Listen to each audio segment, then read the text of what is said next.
Okay. So we talked the other day about really good lines from movies, good lines from songs, different. We kind of covered that, but I was talking to a friend of mine online, and she said she was at the new Guardians of the Galaxy movie, and her line was somebody decided to start cutting onions at the end of the Guardians of the Galaxy, which means she was crying. Yeah. And didn't want to admit it. Mm-hmm. So it got me thinking, what are some movies that when I watch make me cry? Mm-hmm. Is there a particular line in a movie where that's it, I'm done? Mm-hmm. And I know there's a couple of movies every time I watch them, you got to look away. No, I can't, because then it's already on my mind, and then I'm already going, oh, God, it's going to come. Here it comes. And I'm done. Are there movies for you that where when you watch them every time, yes, you get to that part and you know it's coming, and you're going to sit there and you're not going to let that lump in your throat come, and you're already there. Yeah. What are your movies? Give me 3 movies where, and even the line that they say.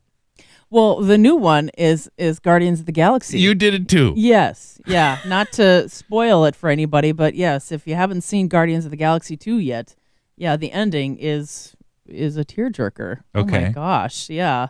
I mean, even my son, we watched a movie in the theater, and I had to look away from the screen. I'm going, oh my gosh, I can't believe I'm crying in this movie. You know, I wasn't bawling my eyes out, but close. Okay. Yeah, it was pretty sad. Oh my gosh. In such a great movie like that, but so the ending of it wasn't I can't There's remember not a particular line, but when it gets to the ending, you're going to cry. Yes, there's a couple of different lines, and like I say, since it's still in the theater, I don't want to ruin it for anybody. So there's a couple let me ask you this: the criteria of this was every time you see it, you cry. So if you go back, are you going to cry again now that you know it's there? Because it's a new movie. Probably, I would go and see it again because I love the series so far. So okay, probably. All right. Give me another movie. My next pick is What Dreams May Come by Robin Williams. When I was narrowing down my list, that was one of the ones that I wanted to put on the list, but I didn't. And that one is so, it just gives me goosebumps thinking about that movie now because of the way that he passed. Yeah. You know, and in the movie, his wife commits suicide. Yeah. And it's just that there's so many parts to that movie. The whole movie is a different kind of presentation. The whole movie kind of focuses on death. Yeah. But the ending where they're all reunited in heaven is, oh, it's like, oh, geez, there they are. Oh, that whole movie, that's a sad movie, though. It is, yeah. But it ends happily. Yes. But yeah. There was a woman that said to me, I told her, she said it was one of her 3 all-time favorite movies. And I go, man, that's such a dark movie. Why do you like? She says, you know what? It's all about love. That whole movie is about love. And I was like, wow, I never looked at it that way. Yeah, yeah. So then I watched it again, and I was like, you're right, but I still cried. Yeah. It's a tough movie. Great movie, though. And my last one, you're probably going to laugh at me. Okay. Tangled. Really? The ending of Tangled. No, I get it. When she's reunited with her parents. You know what I think? I think Don't laugh at me. No, I'm not laughing because I think I totally get it because that's kind of a girl thing. If you think about it, mom-daughter thing, and I don't think I connect with it. I get it. I think that part is sad when she realizes about how much her mom has loved her the whole time. Yes, her whole life is a lie, but then she's finally reunited with her parents, and yes, so don't laugh. No, I'm not laughing. I think I get it. Okay. I get it, but I don't get it, if that makes sense. I get why you find it that way. I don't connect with it. Okay. If that makes sense. Okay. All right. I watch a lot of kids' movies, so there. So do I know. Okay. Yeah. You want to cry in Aladdin because you think that he's not going to get his wishes. That's how many kids' movies I watch. All right, so my 3 movies, the first one, I think you're going to roll your eyes because you're going to go, yeah, okay, fine. Purple Rain. Well, the part of the movie where he finally decides to do the song that Wendy and Lisa wrote. Yeah. Purple Rain.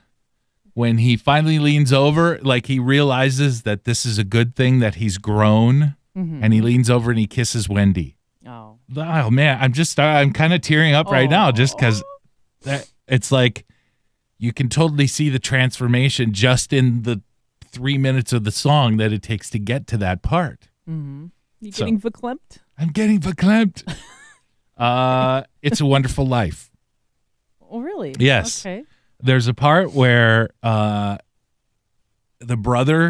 George's brother, comes back he won the Medal of Honor from the president and leaves early so that he can fly back and help his brother because, George is missing this money and he's about to be arrested and all these things are going wrong for him and he wants to commit suicide. And everybody's gathering in his home and they're all bringing him money. And then here comes Harry Bailey and he looks at everybody there and he gives some money and they realize that they're going to save him and he's happy and he says, "Everybody a toast." And he lifts his glass and he says, "To my brother George, the richest man in town." And I cry every time it gets to that line. I'm going to cry now. All right. So the third one, maybe it's because I know Jodie Foster. I have no chance. I love her to death. I think and it's more than a looks thing. I just love her. Oh, okay. She's smart. She's a great actress. The roles that she takes on, it's just, I've got this thing about Jodie Foster. Granted, I'm not going to kill a president for her. Let's hope not. Okay. Yeah. Okay. If I ever met her, I'd just like to sit and have lunch with her for 10 minutes and just talk. Oh, she's incredible. Yeah. There's a movie called Stealing Home. Okay. Okay. Never seen it. It's her and the guy from NCIS. I can't remember his name. Mark Harmon? Harmon. Thank you. Anyway, they are never in the movie together because the movie is about she's dead. The movie starts off, she dies. Her character dies. And now he's been put in charge of what to do with her ashes. Oh. So he goes back to his hometown. He's kind of down on his luck. He's been a baseball player and he quit and now he's kind of nothing. So he has to go back and relive his life with his friends. And so he goes back and kind of does all this and meets everybody and kind of relives everything, trying to figure out what to do with the ashes. But he's only got 24 hours and he has to give the parents an answer. So either they're going to do a service and bury them in a religious way, or he has to find what to do with them. Oh, okay. But he has to make a decision. So this takes place 24 hours. And so as he's remembering everything about her, they bring it forward that he had a love affair with her, that they were actually kind of in love. And it worked out great, but they were different ages and came from different places and had different journeys in life. And she knew that if she stayed with him, he wouldn't play baseball. Okay.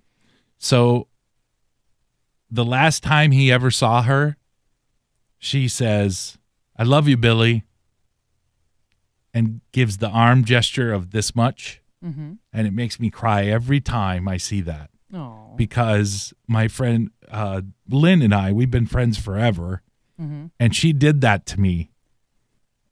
And so when I saw the movie, I was like, oh my God.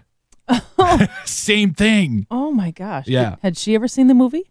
No, she has now. Oh. Because I told her to watch it. So but freaking me out, Lynn. when that part comes, I was like, oh my God. You didn't start crying in front of your friend, did you?